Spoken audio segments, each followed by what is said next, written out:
পরিষেবা চালু রাখা, কারণ যেখানে সেখানে অ্যাক্সিডেন্ট হলে টোটোদেরও রেজিস্ট্রেশন নেই, বিভিন্নভাবে আছে, কেউ কোথাও কখন টোটো চালাচ্ছে তার কোনো নির্দিষ্ট প্রমাণ নেই।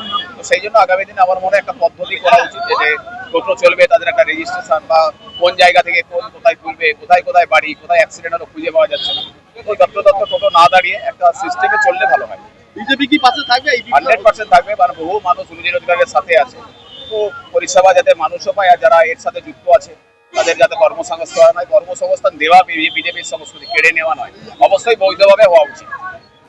একটা কথা হচ্ছে, আজকে যে তেরাঙ্গা থেরাপি করতে গিয়েছিলেন তিনি জখম হয়েছেন এবং তার পাশে বিজেপি কর্মীরা দাঁড়িয়েছেন, শুশ্রূষা করেছেন, কি বলবেন?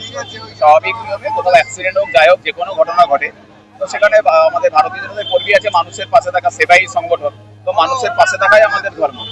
তো থেকে যেটা ভালো জিনিস, আমি সাধুবাদ জানাবো যে সমস্ত ভারতীয় জনতা পার্টির কার্যকর্তারা পাশে ছিল। আগামী দিনে সমস্ত মানুষের বিপদে পাশে থাকার আহ্বান। রাজনৈতিক মহল মনে করছে যে আগামী আজকের মিছিল আগামী দিনে বিজেপি কি বলবো রাজনৈতিকভাবে একটা অ্যাসিস্টেড, একটা বিজেপি সংগঠন আগামী দিনে কোন দিকে যাচ্ছে এটা একটা আন্দাজ করা যাচ্ছে, কি বলবেন? ভারতীয় জনতা পার্টি 100 বছর ক্ষমতায় থাকবে।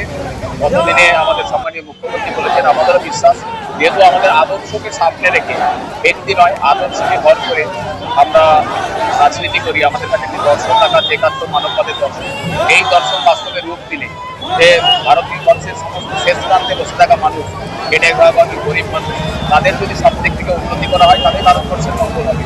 আর তার জন্য অন্যদয় যোজনা থেকে গ্রামীণ সড়ক যোজনা, প্রধানমন্ত্রী আবাস যোজনা, কিষাণ সম্মান নিধি যোজনা, বেটি বাঁচাও বেটি পড়াও, সুকন্যা সমৃদ্ধি যোজনা, আয়ুষ্মান ভারতের প্রকল্প, সমস্ত প্রকল্প গ্রামের শেষ প্রান্তে বসে থাকা মানুষটার জন্য।